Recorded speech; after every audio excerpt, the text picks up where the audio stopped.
Today we take on Gordon Ramsay by recreating his most viral food. With well over 200 million views, we'll be putting each of these iconic dishes up against the best competition America has to offer. There is no question Gordon's a great chef, but some of these are the most controversial dishes on the internet, and I want to find out one simple truth. Is Gordon Ramsay the real deal, or is he in fact the idiot sandwich? Starting off with Gordon Ramsay's chocolate cake with 13 million views. See, this is why I'm not a huge fan of baking. It's way more of a science than an art. And judging by my high school report cards, God knows I should not be a scientist. Is this a chocolate cake or a vanilla cake? Title of the video is Cooking Chocolate Cake with Gordon Ramsay. Either I'm crazy or that ain't no chocolate cake. Okay, fresh ginger, never seen that before in a cake, sounds very good. Okay, he's making a chocolate sauce to go on the cake. That doesn't just make it a chocolate cake though. What am I missing something? But either way, let's give it a shot.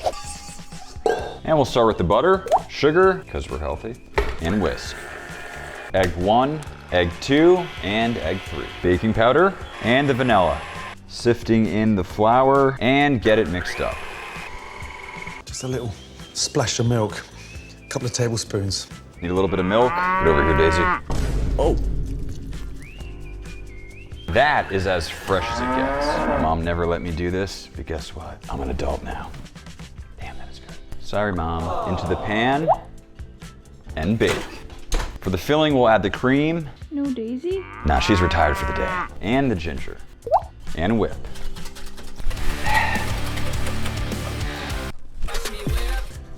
And I think we're there. Time for the chocolate sauce.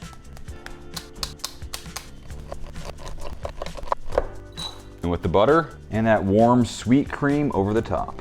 Our cake is done and we'll let it cool. And we'll very carefully slice this cake. It looks extremely moist and it smells fantastic. But once again, in what world would this be considered a chocolate cake?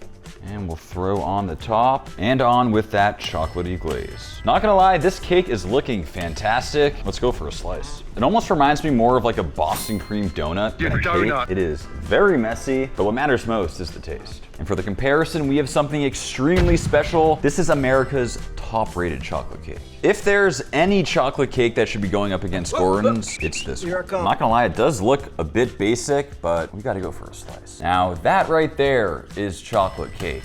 And starting with Gordon's chocolate cake. I got one word, basic. It is definitely not bad, but honestly, I'd prefer like a boxed funfetti. Though I will say that ginger in the filling is a highlight. And time for the top-rated chocolate cake in America. It's times like these that I really love my job. Sorry, Gordon, but this is not even close. I mean, it's rich, it's chocolatey, it's dense. That is fantastic. To be fair, Gordon's option is great if you're looking just to make like your standard weeknight cake, if that's even a thing. But comparing it to the best of the best, unfortunately, puts it in the idiot sandwich. With 13 million views, we have egg fried rice with chicken. Okay, we are soaking our rice noodles, slicing that chicken very thin. Nice sear with that garlic. Got the egg mixed in. Looks like a very simple dish. It almost feels like it needs more color though, like it kind of looks bland, but let's find out. Hot wok, adding the oil. Chicken in, and we'll season. In with the garlic, broccoli, the soy sauce, starting to get some nice color on there. And we'll get that mixture off the heat. Eggs in with the noodles, season, and add back in the chicken. And it is as simple as that. For the comparison, I of course had to employ Uncle Roger. This is an adaptation of Uncle Roger's fried rice recipe, but in rice noodle form. Very similar to Gordon's, but it includes all of Uncle Roger's special ingredients like sesame oil, chilies, and of course that MSG. MSG is salt on crack. Starting with Gordon's. I have to say, those are surprisingly good. Based on the ingredients, I thought it'd be way too simple, but for an easy weeknight meal, that's fantastic. Uncle Roger's. Hiya. Hiya. All right, that is just a night and day difference. Both are good, but there is just so much more flavor on Uncle Roger's. The MSG, the chilies, it just feels like a way more advanced dish. Unfortunately, for Gordon's second dish, it's going in the idiot sandwich category. Next up, only 5 million views, but this right here, from what I've been told, is by far Gordon Ramsay's most controversial video on the internet. It is his infamous grilled cheese. A Romano with pepperberry and Asiago. I don't know the first one. I do know Asiago, but I feel like they're both very hard cheeses. Typically you'll use like mozzarella, something really melty and cheesy. Those are some thick boy slices. Buttering that toast. Looks like he is cooking this in an at-home fireplace. Assuming this whole thing ends in disaster, I feel like for that reason we gotta cut him some slack. Pretty nice char on that, a little bit of burn action going on. And I have a hard time believing that cheese is gonna melt. The cheese is melted. We'll find out. That cheese is not melted at all. The whole point of grilled cheese is that the cheese is grilled and cheesy. Unfortunately, that did not occur for Gordon, but let's see if we can recreate it and do better. For the bread, we're going thick cut. Perfect medium rare. Heavily buttering the exterior sides, seasoned with a little smoked salt, some extremely thick slices of the pecorino romano, and next up, the Asiago. I feel like from a melting standpoint, shredding this cheese would be significantly easier. This should be more than enough cheese. Max, I think you're forgetting something. No. God, no. Please. Bring out the cheese wheel. I swear this cheese wheel is gonna haunt me for the rest of my days. Comment down below if you think I need to buy another cheese wheel. I do have another very exciting video idea that could employ one, but I'm getting sick and tired of them, so let me know. And we'll add a generous amount of all that cheese in one sandwich. Does that look right? There's about 4 pounds of cheese in this sandwich. Let's move on. Can't believe I almost forgot to add our completely authentic homemade kimchi. And in it goes. How long do I leave it on the side for? Looks like until you burn the shit out of it. Perfect. Ow! And let's see how we did. Somehow there's about 2 tablespoons of butter, 2 tablespoons of oil, and a pound of cheese in this little sandwich right here. But the big question, is that cheese melted? That ain't right. Dude, is that really how Gordon Ramsay says to make grilled cheese? Apparently so. Let that sink in. Max, this damn sink is back again. Let's give this absurd dairy fiasco a taste. Needless to say, the cheese is not melted. I mean, everything about this just isn't for me. The kimchi makes no sense with the cheese choices. It's extremely rich, but not cheesy. And you might be wondering why I don't have a comparison to this, and it's because any grilled cheese on this planet would be better than this. So I'm sorry, Gordon, but number 3 is Idiot Sandwich. Now, unfortunately, this one was not for me, but I do have some very exciting news. At the end of this video, we have a very, very special guest that will be joining us for the final taste test. Next up, Gordon Ramsay's slow-cooked beef short ribs. Nice looking sear on those, tomato paste and the classic red wine and broth for the braising liquid. They look like they're gonna slow cook to perfection. Crispy pancetta with mushrooms. Now we're finally getting into territory that I would expect from Gordon Ramsay. That is super unique. I have to say those look absolutely fantastic, and I just realized I actually watched this video probably 10 years ago. So as much as people like to dunk on Gordon Ramsay, it is undeniable the impact he's had on the cooking world. Let's give him a shot. I know Gordon had mentioned the importance of marbling. Not too sure what he was working with over there in England, but this is what we're looking for.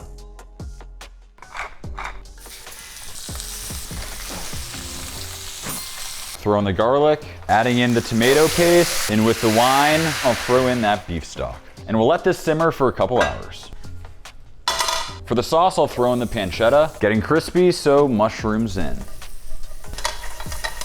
This looks just about perfect. And our short ribs should be done. To be ready for short ribs, he's for sure smelling something. To plate, I'll add some of that glossy sauce, some of those mushrooms and pancetta, and just a bit of parsley. As you can see, it is insanely tender. And for the comparison, we have Michelin-starred short ribs from my favorite restaurant of all time. Now, Korean marinated short ribs are, of course, completely different than Gordon Ramsay's version of short ribs, but hey, this is my absolute favorite way to eat short ribs, and I think the contrast will be interesting for this taste test. Starting with Gordon Ramsay's braised short rib.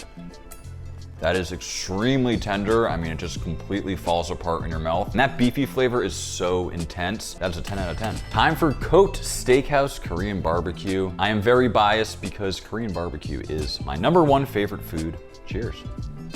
So many flavors, so many textures. It's charred, it's sweet, it's spicy. That will forever be one of my favorite bites. Now, in terms of the ranking, if this dish didn't have the mushroom and crispy prosciutto situation, then I would have definitely given it to the Korean barbecue. But that is just so unique. And for that reason, Gordon's fourth dish is going in the Glory for Gordon category. 21 million views in Gordon Ramsay's ultimate steak sandwich. Okay, this is already not your average steak sandwich. He's using filet mignon. That is not cheap.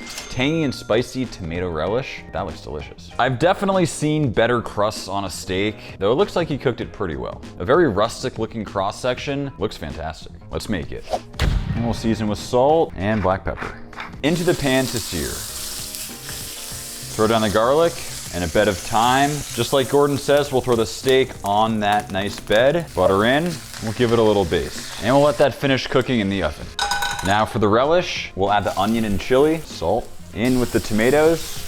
We'll finish with the basil and a splash of sherry vinegar. This looks just about perfect, which means our steak should be done. And Tibby is right on time. Really nice rosy pink all throughout. I think Gordon would be proud. Let me know in the comments, is this too rare, overcooked, or just right? And that is quite the sandwich. And for some stiff competition, we have a steak sandwich from the iconic Capital Grille. This is one of the world's best steakhouses, so I have to imagine their steak sandwich is banging. So when they said ribeye sandwich, I was expecting slices. It looks like they literally slapped on a whole ribeye, uncut. I like their style. Starting with Gordon's. I immediately noticed that tang from the relish, which is fantastic. And tenderloin here was a great choice. I mean, it just melts in your mouth. That is a top tier sandwich. Capital Grille whole ribeye sandwich. That flavor is on point. Perfectly caramelized onions. I love the sauce, and the steak is cooked extremely well. Realistically, would have liked for the steak to be sliced. Like a whole steak in a sandwich is a little strange to me. Flavor-wise, I think they're comparable, but the choice of tenderloin and the fact that it's sliced barely puts Gordon's on top. Which means our fifth dish is going in the Glory for Gordon category. And with 22 million views, we have Gordon Ramsay's 10 million subscriber burger recipe featuring Sean Evans. I actually distinctly remember also watching this video way back in the day. And this burger is wild. Whoa, frozen butter in the burger. I feel like this could either go very well or be a disaster. I mean, I understand the importance of seasoning your food, but I've never seen someone season a burger bun. Okay, cracking an egg on the mushroom. That's actually kind of cool. Grilled bacon for me has never ended well. My dad actually used to do it all the time. It always comes out like charred, not crispy whatsoever, but let's see if Gordon can do it. I'm sure the flavor's great, but I'm sorry, Gordon, that bacon is not crispy. I can't lie though, that is a very cool looking burger. Let's find out how this thing tastes. In step one, we're going to shred our butter. I have to say this feels very weird, though I can't imagine it would make it bad. I mean, just like my friend Guga would say, more butter, more better. Sophia, say when. Sophia, say when. Sophia, say when. When? And we'll mix it in. It's almost like our burgers have butter marbling. Black pepper, garlic powder, and some olive oil on both sides. Go down with the mushrooms and the burgers.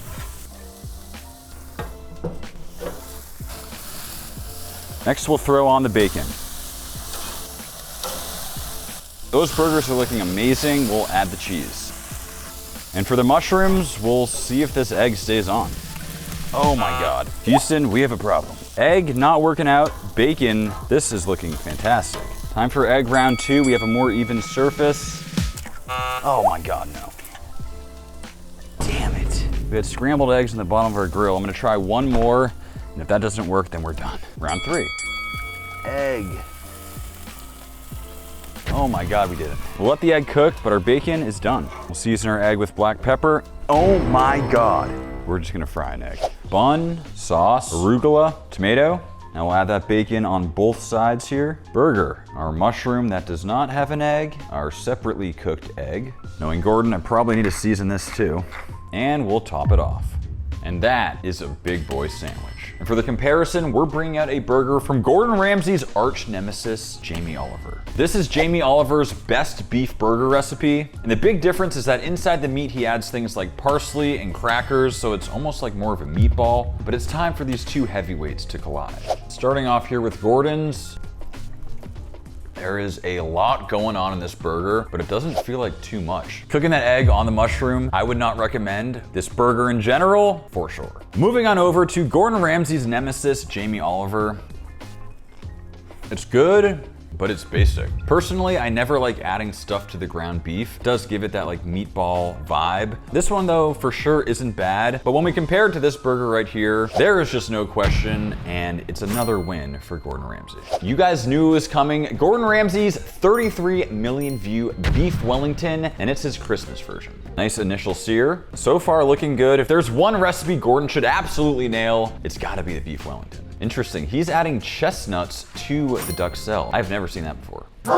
Rumples, no. And Rumpel is just like Tibby, wrapping up his present nice and tight, and the result cooked to perfection as we would expect. Let's see how we do. And we'll start by searing our center cut tenderloin. And that's the color we're looking for. Hit it with the mustard, down with the prosciutto. Kind of slightly layering them. A little black pepper on there. On with the duxelle. That includes those chestnuts. Christmas wouldn't be Christmas without chestnuts. To me, the most critical element to this is getting all the water out to prevent a soggy bottom on the Wellington. On with the tenderloin, then very carefully and tightly wrap up your present. Got it nice and tight, and we'll throw it in the fridge to chill. After the fridge, we have that nice cylindrical shape, and we'll just wrap it up one more time in that puff pastry. And we'll finish with a little design just like Gordon Ramsay did, because we want to be fancy. It's got that wow factor. Now we'll finish with salt and bake. And just like that, our beef Wellington is done. And let's see how we did. That to me is perfection. There is only one person advanced enough to compare Gordon Ramsay's beef Wellington to, and that is Gordon Ramsay. This beef Wellington is of course from Hell's Kitchen, Gordon Ramsay's iconic restaurant. The tenderloin is for sure cooked to perfection, but I gotta be honest, the homemade one does look 10 times better. We'll start with the homemade Gordon version. My version is a lot lighter and sexier. Not a huge surprise, but that is the perfect beef Wellington. I don't think I could taste the chestnuts, but I have nothing negative to say about that. Time for Hell's Kitchen version. The sauce for sure elevates it, but if I'm being honest, it just doesn't compare to the homemade version. And what that means is that it's another W for Gordon, but given that he beat himself, who really won here? With a whopping 46 million views, next up we have Gordon Ramsay's slow roasted pork belly, and as some of you know, I am not the biggest fan of this recipe. Adding in that fennel and a bunch of aromatic flavors, one thing I will say about Gordon Ramsay is he knows how to layer flavor. Score the skin, then sear that skin on pork belly. Gordon, it is critical that we get that crispy. Into the oven to slow roast. You've got that sweet meat under that crispy belly of pork. I mean, you guys tell me, does that look like crispy skin to you? Gordon, I don't know about this one. Starting with our beautiful hunk of pork belly. Start by just lightly scoring the skin. I sort of fail to believe this actually does something in this context, but it's Gordon Ramsay and we gotta trust him. Now we'll season with salt, fennel, garlic, fennel seeds, star anise, those flavorful cardamom seeds, and the bay leaves. And now we'll sear that pork belly. Now in Gordon's video, he didn't get a great sear on it, and I think that contributes to the lack of a crispy skin by the end of it. So I'm really trying to give it nice contact and get some color. Now we'll flip. We'll get all those vegetables back in there and throw some fennel seeds on top. Now we'll hit it with the white wine and we'll finish with the stock. And into the oven at 350 to slow roast. And the pork belly is done, and guys, I am feeling very optimistic about this right now. I mean, the skin on this is just looking significantly crispier than the last version. For the sauce, I'll add my Gordon Ramsay sized teaspoon of mustard. A nice teaspoon of mustard. And time for the moment of truth.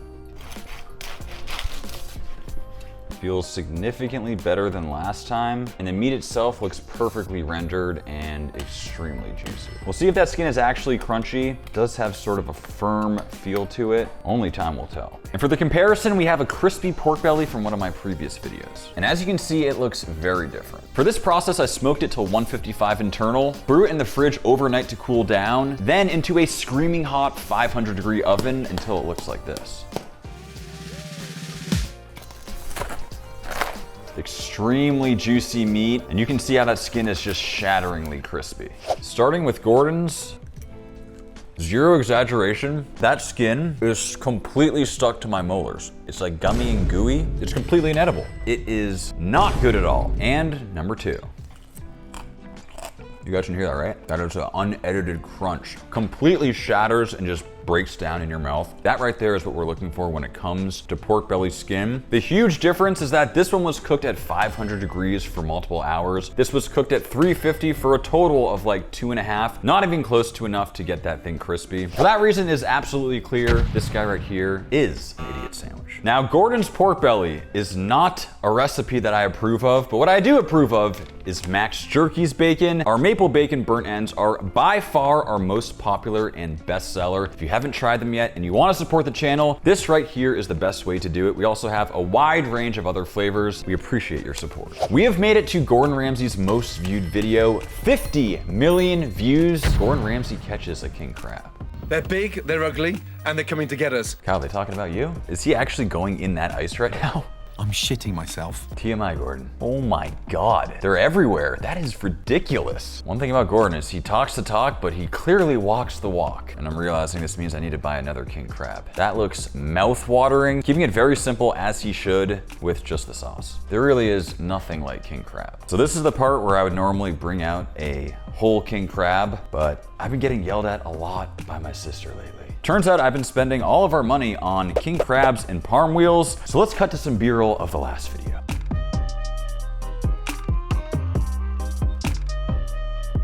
So instead of going with the live crab, I just bought a whole bunch of legs, which also turns out aren't cheap. Maybe not as fresh as Gordon's, but still some nice hunks of meat. For the sauce, it's creme fraiche, mayo, lime zest, lime juice, and the fresh tarragon.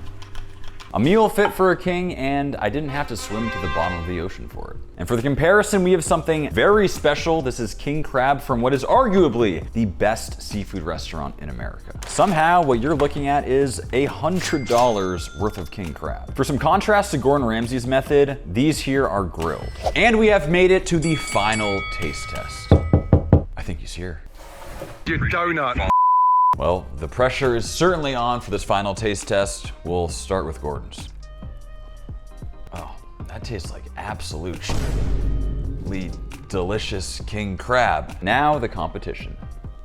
Very different because it's warm and grilled, and I like that addition of butter. Honestly, I really love them both. Though I will say, the fact that this guy right here was willing to literally swim to the bottom of an ocean covered in ice, given how close they are, I mean, I gotta give him the W. Thank you all so much for watching, and we'll see you next time. It wasn't even chocolate cake. Like those noodles, incredibly bland. Are you kidding me with that? Don't even get me started with that grilled cheese. You call that melted?